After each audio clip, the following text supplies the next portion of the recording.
Excited to get back in Coleman. Thought we had a good week with 2 games on the road last week, but last time we played here, we had a good crowd. I'm expecting a great crowd again. It's good for our players. We were able to be home. I had a couple good practices. It's the first time we're playing the team twice, so we're trying to improve on the last time. I don't think we can count on them shooting free throws as poorly as they did the last time, so we're going to be better. I didn't think we were great against them first time we played them. They're one of the best rebounding teams in the country. They're one of the best defensive teams in the country. Our offense has to be better, and we're trying to get a little bit better every game. So, and I think they're playing pretty well. So we've got our hands full tomorrow. Start with Charlie.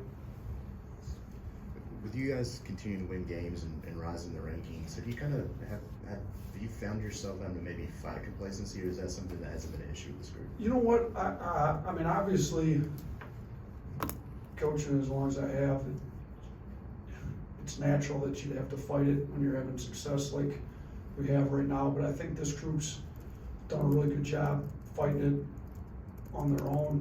We talk about not getting complacent. And, how maybe last year's team did after we had some early non-conference wins. But I think this group's pretty mature, and I think the depth, the maturity, the professionalism, the depth of the team, all of it helps. Like guys are mature and understand what we've got at stake. We're playing for number 1 seed in the state tournament. We're playing for a SEC championship. You can't afford to have a letdown. If you want to be playing your best basketball in March, you've got to continue to get better every game. So I think there's a maturity about them. I think we've got a lot of guys that are very professional. I mean, think of the freshmen and how they act. Like they're in to get better at basketball. They're in to make themselves better, and they understand they themselves individually have to get better. And then, the depth of the team, guys are challenging each other in practice every day. I mean, you look at, we've got 11 guys that can all really play.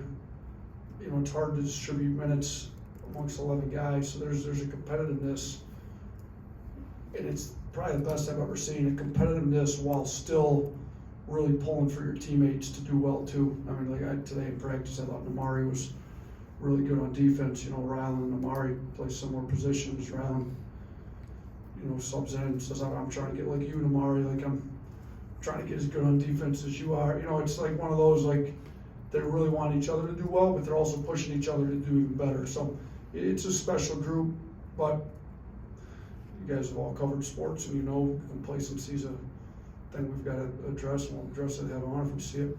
Austin? Yeah, Tolu Smith, they go everything through him. You really were able to slow him down last time. I think you sent him to the free throw line 15 times and he only made 3.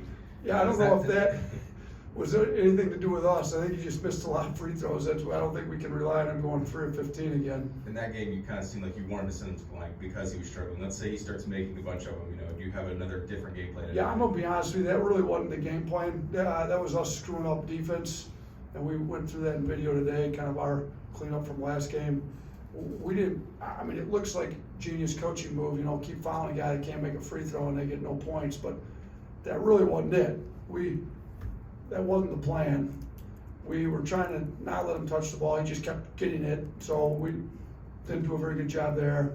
We were supposed to guard him without fouling. We didn't do a good job there. We were supposed to keep him off the glass. We didn't do a good job there. Like, that's what I'm saying. Like, we have to be much better than we were last time we played them, because I don't anticipate them handing us free possessions by missing free throws.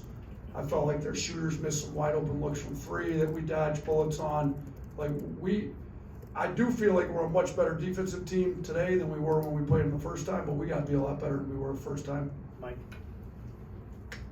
Just with Namari, how far off do you think he is from getting back to a full minutes load? And then just do you envision shaking up what, kind of settle into a starting lineup without him? Just do you think he'll get back into that? Yeah, I don't know how long until, because it's different guys are different. I thought he looked pretty good in practice today.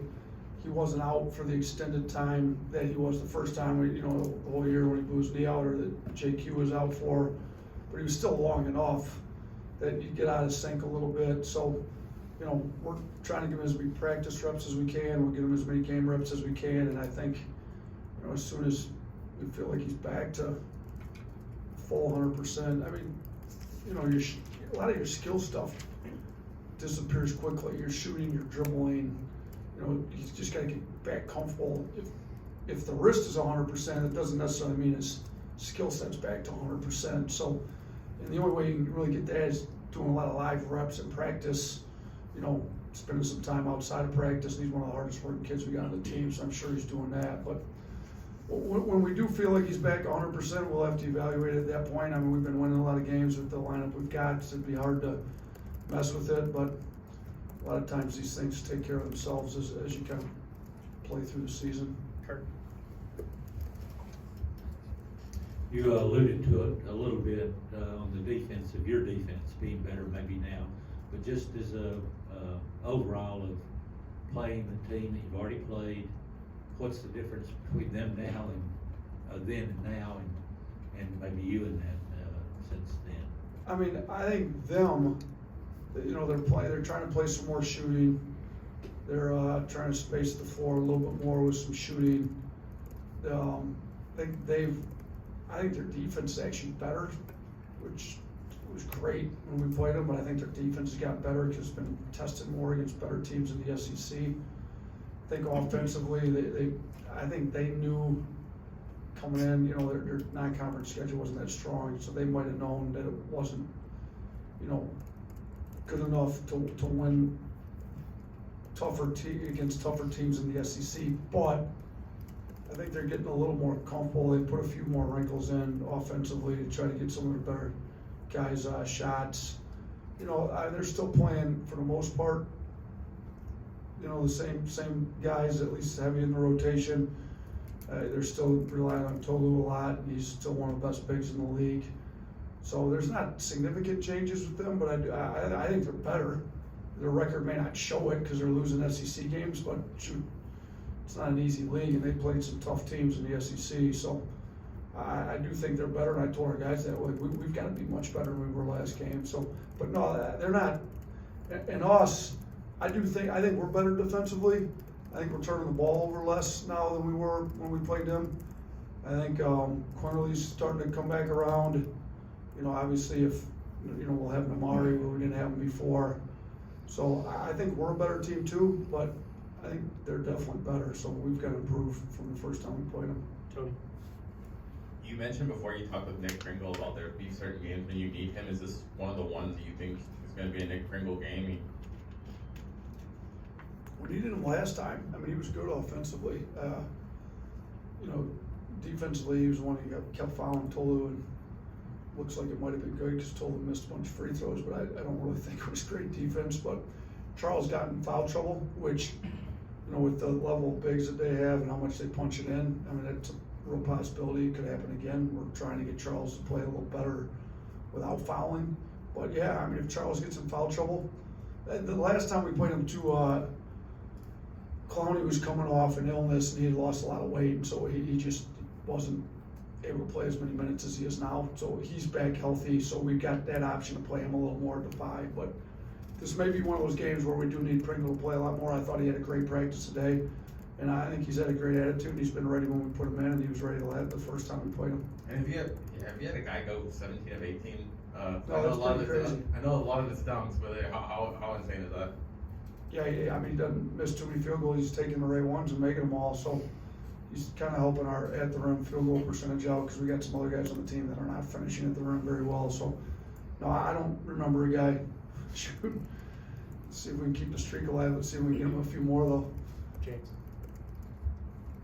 So there is this adage of, you know, if it ain't broke, don't fix it. And I know that, you know, the team's being very successful right now, and I know you're managing lineups and minutes and all that stuff, but how do you kind of manage the depth that you've praised and continue to compliment throughout the year with keeping the right guys on the floor and just keeping the hot guys going? Yeah, we've had those discussions as a staff. Like it's hard, you know, like if you wouldn't have any injuries ever, it'd be nice to just have like a nice tight 8-man rotation. We don't have that, and it's probably a good thing because, you know, we've been able to, Amari starting, goes out, and we continue to win games. You know, different games, I think different guys are gonna have to step up. I think, you know, you kinda look at those wings down, Amari, Rylan, like, they're all playing hard. They're, you know, some of them are struggling shooting more than others, but, you know, if they were all shooting equally, I don't know where you go. It might be one of those games where figure out whether you need a little bit more rebounding, a little more defense, a little more shooting, what do you need on the floor at the time, you gotta go with that. And I do think there's a core group of guys that are gonna play pretty significant minutes, and then kinda use, you know, like Tony had the example of Pringle, like some games Pringle's gonna be needed, and some games he's not gonna be needed as much, so, you know, we gotta keep the guys' attitudes right. I think winning helps that. You know, it's a lot easier to not play as many minutes when you're the number 2 team in the country. Last year, some guys weren't playing very many minutes, and we weren't ranked, and that's a little harder to sell. So I think, you know, if we can continue to keep winning and keep guys playing hard and getting better, that's the other thing too. Some of these guys, you know, Ryland's only a freshman. Like maybe he's not getting 20+ minutes, but he's definitely getting better. And he's gonna be really good for us in the future. He's gonna be a heavy rotation guy.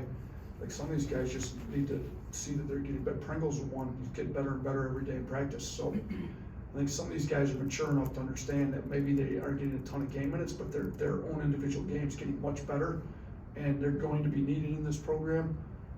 Some this year, and definitely in the future, and I think they're happy getting better individually. Coach, a couple weeks ago, JQ and Ralph kind of talked about their relationship. Basically, JQ kind of serving as a mentor to Ralph. As having so many veterans who have experienced so much college basketball, how beneficial this is to have veterans that can kind of serve as mentors to the younger players through their first seasons? Look, yeah, I think it's really crucial. I think with the way the recruiting's gone, you know, for a while there, some of the high-level teams were getting a lot of one-and-dones. Now it's gone to a lot of transfers. Either way, you're getting brand new, fresh guys in every year, and I think if you're changing the whole roster over like that every year, it's hard to have any kind of continuity. So to have guys like Quinterly, Noah Gurley, even Charles, he was only here 1 year, but I think it's important to have guys that come back, know what the culture's supposed to be like, what the system's supposed to be like, are able to talk to guys. I think Noah Gurley's done a great job. I think Quinterly's done a great job. Charles is very quiet, but he's done well talking to others. You know, we've got Amari's been here, even though he was hurt last year. He knows what we expect. So we've got some of those guys talking to the younger guys, and I think it's been a pretty good mix of veteran leadership, transfers, and then freshmen. Nick? You guys have kept turnovers pretty low in SEC games at home. Obviously, they force turnovers pretty well. What do you guys need to continue doing at home to make sure that doesn't become an issue? Yeah, that's something we've talked about with the team, because I mean, if you look at Mississippi State, 2 things they do really, really well: rebound the ball. We've struggled rebounding it lately. In my opinion, we haven't done as good a job as we were at the beginning of the year. And the other one's turnovers, like you said, they're number 1 in the country, or they've got a guard that's number 1 in steal percentage. They're up at the top as a team in steal percentage, and we've had an issue turning the ball over for a large part of this year. So I think it's simplifying things for guys, putting them in the right spots, keeping the floor space, not trying to do too much. Like, I think we've been much better at it lately. You know, last Missouri, I did think Quinterly and Bradley weren't as good as we needed them to be as point guards. We need those guys to be a little better. I think Brandon and Sears played just about 70 minutes combined and only had the 1 turnover. Brandon didn't have any. Sears had the 1 at the end of the half when we should have been holding for the last shot anyway. So those 2 guys are in a lot, handle the ball a lot, had no turnovers last game. Was really proud of them. We got to get Jaden had been a lot better. We got to get him back down to 1-2 turnovers a game, and Quinterly, we need to keep him down as well. If we can get the guys that are handling the ball heavy to not turn over much, and the guys that don't, that we're not asking to create much offense for us, they're playing off the other guys to not turn it over at all, like, then that's when we've been able to have single-digit turnovers. We just got to keep stressing that. Anyone else? Awesome. Thanks, Coach. All right.